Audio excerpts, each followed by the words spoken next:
Podcast penerbit BRIN, podcast penerbit ilmiah masa kini. Halo kawan BRIN, selamat datang dan berjumpa lagi di episode ke-23 podcast penerbit BRIN bersama aku, Kak Dimas Mahendra, yang akan memandu podcast kali ini.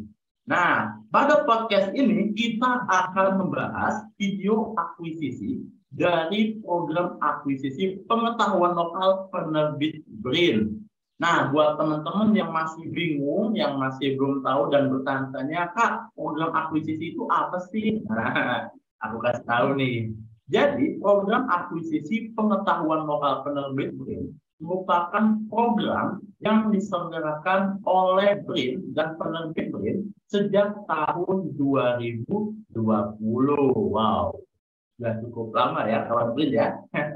Nah, program ini bertujuan untuk mengenalkan dan meningkatkan pengetahuan publik tentang kearifan lokal Nusantara. Dan karyanya ini, kawan BRIN, itu ada dua, yaitu karya berupa buku ataupun audio visual. Seperti itu, kawan BRIN. Dan spesial di episode kali ini saya tidak sendiri, sudah ada narasumber yang hadir dalam podcast kali ini, yaitu sutradara dari video akuisisi Guruku Jalananku, Mas Erlan Basri. Halo Mas Erlan, selamat pagi. Selamat pagi Mas Kavi, selamat pagi semua penggemar BRIN. Iya Mas. Gimana Mas kabarnya di hari Senin yang cerah ini, memasuki awal hari? Alhamdulillah, meskipun agak sedikit mendung ya, tapi enak buat jalan kaki. Siap, Mas. Nah, jadi kawan BRIN, sebelum aku membacakan profil Mas Erlan lebih jauh lagi, mungkin boleh nih Mas Erlan sapa-sapa dulu sekaligus memperkenalkan diri secara singkat kepada kawan BRIN di rumah. Silakan Mas Erlan. Oke, Assalamualaikum warahmatullahi wabarakatuh. Selamat pagi.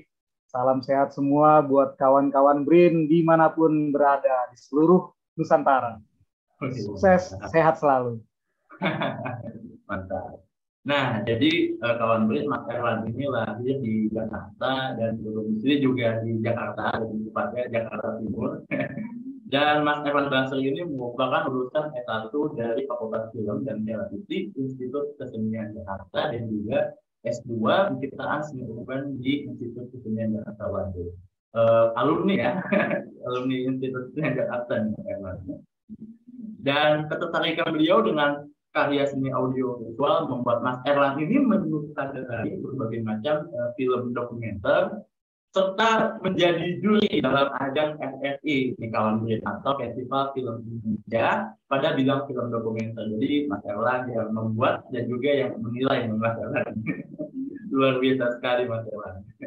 Nah, gimana kawan BRIN? Tadi profilnya keren banget ya. Jadi aku makin gak sabar nih buat ngobrol-ngobrol lagi sama Mas Erlan. Nah, buat kawan BRIN di rumah, langsung aja posisikan senyaman kawan BRIN karena kita akan memulai pada pembicaraan tentang video akuisisi Guruku Jalananku. Kita langsung aja nih Mas ke pertanyaan pertama.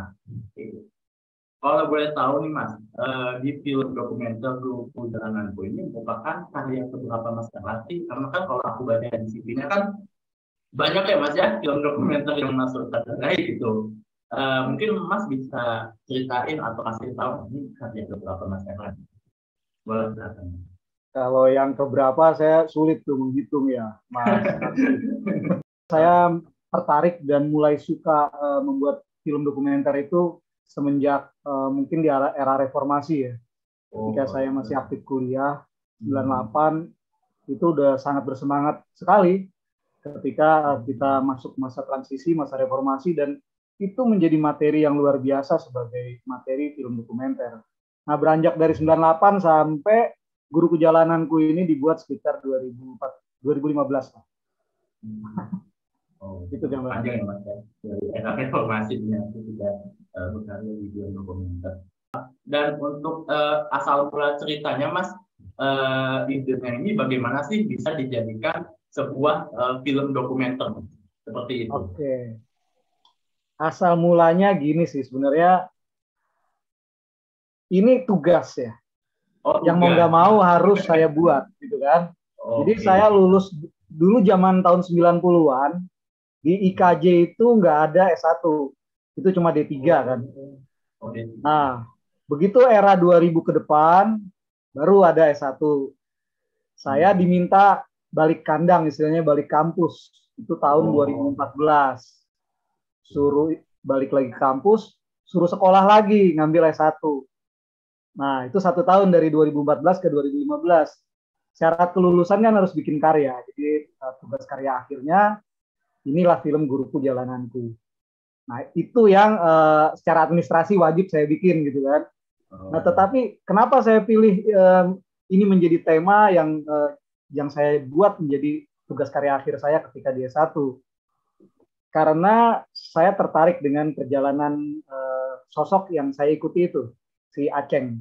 Aceng anak Priok ini yang sekarang terkenal dengan presiden trotoar. Presiden trotoar. Ya, sekarang terkenalnya itu. Dulu tuh kenalnya Aceng Priok gitu kan. Saya kenal dengan dia kemana-mana bawa gitar. Nah, anak ini cukup dinamis gitu. Dia kemanapun nggak tahu malu, kemanapun selalu menghibur, kreatif, diajak apa aja bisa. Nah, berawal dari situ perkenalan saya ketika waktu itu saya bikin iklan layanan masyarakat tentang kehidupan di lampu merah di Jakarta. Nah, itu salah satu yang saya casting. Nah, dia lulus waktu itu ya tahun 2013 kalau nggak salah. Nah, mulai dari situ perkenalan saya dengan Aceng yang aktif di teater, tetapi tiap hari rutinitasnya itu di jalanan sebagai musikus jalanan. Nah, itu aja awal ketertarikan saya dengan tokoh Aceng itu. Oh, jadi Mas Erlan ini bertemu Mas Aceng dari sebuah syuting ya, Mas ya? Ya. Oh, luar biasa. Karena biasanya kalau syuting kan sebenarnya artis papan atas gitu ya. Nah, ini Mas Aceng yang menjadi awal pertemanan Mas Erlan. Dan kira-kira Mas Erlan kalau aku lihat di YouTube kan itu kan durasinya cukup panjang ya Mas, sekitar 30 menit. Nah, ya, berapa lama sih Mas untuk waktu produksinya gitu dari editing, syuting sampai akhirnya tahap final Mas? Mungkin bisa dikasih tahu nggak Mas? Kalau syuting sebenarnya sih itu proses bertahap ya. Mungkin bisa dibilang 1 tahun. Saya nyicil gitu kan ikut kehidupan. Karena kan yang namanya dokumenter kan kita real life yang mau kita ambil mau tidak mau kita harus in-depth dengan si subjek itu. Maka dari itu dari setahun sebelumnya saya sudah mengikuti dia, di mana dia ikutin event, misalnya ikut festival jalanan, saya ambil. Tetapi pada akhirnya setelah 1 tahun itu kan kita akan memilah kira-kira storytelling yang dipakai yang mana atau mau mengerucut yang mana. Nah itu akhirnya di 2015 itulah mungkin 1 bulan terakhir sebelum film itu jadi, itu proses saya yang ketat bagaimana saya jalan bareng terus dengan si Aceng. Itu gambarannya. Pastinya dalam rentang waktu itu ada kendala yang masih pasti ya dalam proses syutingnya, yaitu di saat scene-nya mengantar anak Mas Aceng sekolah ataupun mengikuti Mas Aceng menjadi musisi seperti itu Mas. Nah itu bisa dijelasin nggak kendala-kendala yang memang itu berat banget ataupun yang memang harus dilalui oleh Mas Erlan ini untuk memproduksi video Guruku Jalananku ini? Oke, kalau dibilang kendala sih menurut saya pribadi nggak ada ya. Artinya kan gini, itu dinamika. Terjadi perubahan di tengah jalan, itu sebagai seorang dokumentaris atau sutradara film dokumenter, itu wajib merespon perubahan, wajib mendekati subjek, dan misalnya ada dinamika-dinamika di dalam perjalanan produksi, itu harus mampu kita antisipasi. Jadi bagi saya itu bukan kendala, tetapi itu tantangan yang harus kita hadapi dan harus kita create sebagaimana semenarik mungkin menjadi sebuah alur cerita nantinya. Tetapi memang kalau bicara rasio syuting berbeda dengan film fiksi kan. Saya pasti rasio syutingnya itu lebih banyak. Hitung aja kalau misalnya 1 tahun mengikuti dia dalam waktu-waktu yang tertentu, dia ngabarin, Bang, ini ada acara ini Bang, saya ikut berangkat di sana. Tapi ternyata masih nunggu waktu ketika dia untuk tampil lama. Ya kalau dibilang itu kendala ya tapi saya nikmati aja gitu kan. Terus di tengah jalan dia berkonflik dengan temannya. Awalnya dia berdua dengan temannya, tapi tengah jalan dia ada konflik dengan temannya. Nah, itu saya harus putuskan. Kira-kira saya bercerita apakah tetap berdua, apakah konflik ini harus dipakai dalam cerita, atau saya pangkas saja, cukup si Aceng aja pribadi gitu kan dengan keluarganya. Nah itu kalkulasi-kalkulasi pada saat proses syuting berlangsung dan ujungnya nanti di tahapan ketika kita menyusun cerita di timeline editing. Jadi sangat dinamis. Saya merasa itu bukan kendala, tetapi itu dinamika yang harus kita respon sekreatif mungkin. Jadi harus beradaptasi dengan lingkungan di lapangan ya Mas ya, seperti itu ya. Betul, itu kuncinya seorang dokumentaris ya, adaptif. Adaptif tuh. Kalau yang mau mungkin jadi seorang film dokumenter bisa diambil tipsnya menjadi seseorang yang adaptif, harus bisa merespon dengan kondisi lingkungan yang sedang terjadi seperti itu. Dan pasti tadi kan Mas Erlan bilang ada sesi konflik ya, berantem sama temannya Mas Aceng. Mungkin ada nggak momen-momen yang berkesan gitu selain mungkin tadi berantem atau hal-hal lainnya selama proses produksi ini Mas? Banyak, kalau masalah kesan tuh banyak. Saya banyak belajar dalam kehidupan Aceng dan kawan-kawannya di jalanan, di anak-anak trotoar itu. Banyak banget saya belajar hidup. Bisa dilihat deh di filmnya, bagaimana saya melihat mereka kompak, bagaimana mereka punya rasa kepedulian, itu yang utama tuh. Value dari film ini saya rasa itu. Kepedulian terhadap sesama, tetapi dimiliki dari orang yang masih berkebutuhan, masih kurang gitu. Jadi sebuah rasa kepedulian yang tumbuh dari Mas Aceng ini Mas. Iya, Aceng dan kawan-kawannya, yang saya banyak belajar dengan mereka. Nah, sekarang kita ke pertanyaan yang menarik Mas. Sebenarnya apa sih Mas pesan yang ingin Mas sampaikan kepada para penonton dalam film dokumenter Guru Perjalanan ini? Ya itu, pesan utama adalah kepedulian sosial. Itu yang utama banget. Bagaimana itu ada statementnya Aceng, jadi bukan statement saya ya. Saya hanya merangkum kira-kira ini nih statement dari sebuah film Guru Perjalananku. Menolong orang, menolong sesama itu nggak perlu kita menunggu kita mampu. Pada saat kesempatan nolong ya nolong. Itu yang saya dapat dari Guru Perjalananku. Berarti dari segi humanisme ya berarti ya Mas ya? Iya. Iya. Dari segi humanisme. Dan selanjutnya Mas, ini mungkin kita sedikit berpendapat ya. Kalau dari pandangan Mas Erlan nih, bagaimana sih pandangan ataupun perspektif atau pendapat dari orang-orang masyarakat umum gitu terhadap kondisi para musisi jalanan saat ini? Mungkin Mas. Kalau saya memposisikan diri sebagai orang masyarakat pada umumnya gitu. Saya sebagai penikmat seni gitu. Saya pun melihat kalau misalnya melihat Aceng pribadi dengan kreativitasnya dia, dengan musiknya dia, dengan cara dia melakukan entertain kepada siapapun, saya menikmati, saya tidak terganggu. Tapi akan menjadi terganggu ketika orang cuma genjreng-genjreng, kecek-kecek, minta-minta. Itu aja bedanya. Selama dia kreatif dan mampu menghibur, memberikan sesuatu value kepada orang lain, pasti nggak akan menjadi masalah. Gitu sih. Ya, karena banyak masyarakat yang menentukan orang-orang itu kebanyakan ya tadi Mas bilang genjreng-genjreng nggak jelas gitu, cuma menimbulkan kebisingan seperti itu kan. Oke. Dan untuk targetnya Mas, tadi kan sempat Mas menyinggung soal kondisi sosial dan bagaimana kondisi Mas Aceng itu.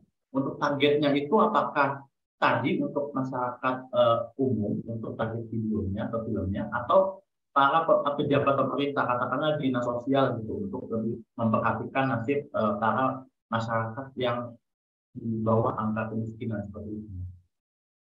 Ya kalau bicara target audiens sih saya lebih ke general ya.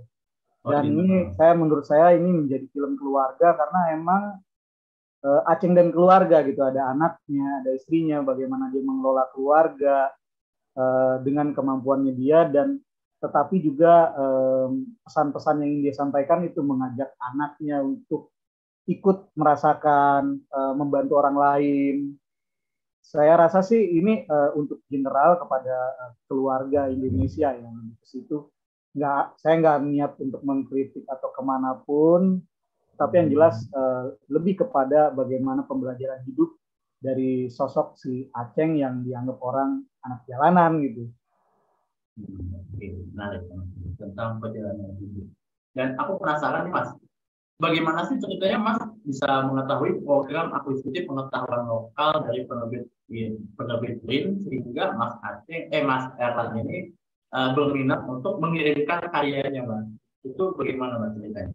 Nah ini kebetulan ya, kalau guruku jalananku itu kayaknya periode awal. Waktu itu masih Lipi Press ya. Lipi Press itu ada kerjasama dengan Fakultas Film Televisi IKJ dan melakukan akuisisi bersama dengan dosen-dosen di FFTV IKJ itu memilah kira-kira yang mewakili dokumenter di periode itu siapa, yang mewakili film pendek itu siapa untuk diakuisisi BRIN. Jadi sepertinya guruku jalananku mekanismenya begitu, direkomendasikan oleh kampus. Lalu saya ditanya, Mas minat nggak filmnya tuh mau diakuisisi loh sama Lipi Press waktu itu ya, sekarang BRIN. Ya seneng-seneng aja saya selama itu bisa diputar lebih luas kemanapun, bisa orang bisa melihat, saya happy aja, nggak ngeganggu kok gitu. Jadi karena tawaran dari kampus gitu, kalian dipublikasiin gitu. Luar biasa. Iya, daripada disimpan. Takutnya kampus yang ada polisi pernah. Iya. Terus Mas, pertanyaan terakhirnya Mas, bagaimana sih kesan Mas Erlan gitu atau testimoninya setelah mengikuti program akuisisi ini, dan mungkin pesan-pesan Mas Erlan gitu buat kawan BRIN yang di rumah yang ingin juga mengirimkan karyanya tapi masih 50% nih semangatnya gitu. Jadi harus dipenuhi sampai 100% gitu. Boleh Mas kasih kesannya mungkin dan pesan-pesannya untuk kawan BRIN di rumah? Ya, kesan saya dulu ya. Boleh. Saya merespon program ini top lah. Gitu kan? Itu dulu tuh, karena saya merasa sebagai kreator ya, ketika diakuisisi ya karyanya itu diupload, lalu banyak diminta sama orang. Beberapa bulan yang lalu saya dikontak sama BRIN juga, katanya film mau kalau nggak salah diputar di The ITV gitu kan. Film di The ITV kan termasuk TV yang khusus gitu, yang menyiarkan hal kebaikan. Berarti kan saya merasa, oh apa yang saya lakukan ini juga disiarkan juga kebaikannya gitu kan. Itu membuat saya senang. Jadi dengan program BRIN ini semakin meluaskan karya saya, ketimbang itu saya cuma untuk ujian lalu saya simpen di lemari, kan kurang bermanfaat. Ditambah lagi, nah ada bonus dari BRIN gitu kan. Lumayan lah buat masukin uang saku di dompet, lumayan. Buat bantu kalau kita mau traveling, atau mungkin buat biaya produksi bikin dokumenter yang independen gitu kan. Minimal kita bisa buat beli tiket yang dekat-dekat ke Jogja pulang pergi, bersama plus-plusnya ya masih bisa lah gitu. Uang saku yang diberikan oleh program akuisisi BRIN ini. Gitu sih. Nah terus kalau pesannya kepada kawan-kawan BRIN dimanapun di seluruh Nusantara, nah, jangan sampai punya karya terus nggak diikutin, nggak dikirim ke akuisisi BRIN, sayang banget gitu. Sayang banget karena sepertinya ini kesempatan yang cukup luas ya, nggak merepotkan kita, lalu dipilih oleh orang-orang yang memang kompeten dan kredibel. Saya yakin itu. Karena saya kenal ada beberapa yang memang penilai atau kurator-kurator dari BRIN ya, itu memang orang-orang yang kredibel dan sesuai dengan tracknya. Dan bisa dibilang sangat objektif menilai karya-karya itu. Ketika karya-karya itu memiliki value yang baik buat masyarakat, terpilih, nah bonusnya itu yang kita rasakan nanti. Jadi jangan lupa deh, kirim segera karya-karyanya yang punya nilai gitu buat masyarakat banyak. Ya, oke Mas. Tadi pertanyaan terakhir dari jawab juga, berarti menandakan kita sudah sampai di penghujung waktu Mas Erwan, dan saya ingin mengucapkan terima kasih banyak Mas Erwan atas waktunya dan kesediaannya untuk berbincang-bincang, membagikan pengetahuan dan pengalaman kepada saya dan kawan Green di rumah. Terima kasih banyak Mas. Semoga podcast kali ini dapat memberikan informasi dan manfaat kepada kawan Green terkait video akuisisi penerbit Green di buku Jalanan Hidup.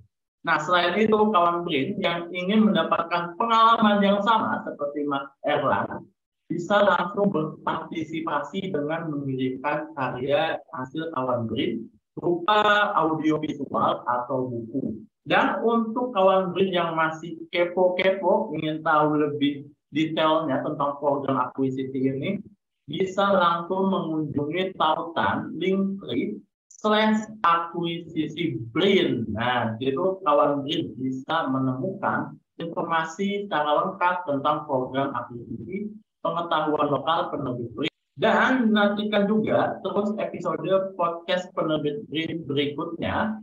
Aku Kavi Dimas Mahendra, pamit undur diri. Sampai jumpa di podcast penerbit BRIN, podcast penerbit ilmiah masa kini, episode selanjutnya. Sampai jumpa, dadah.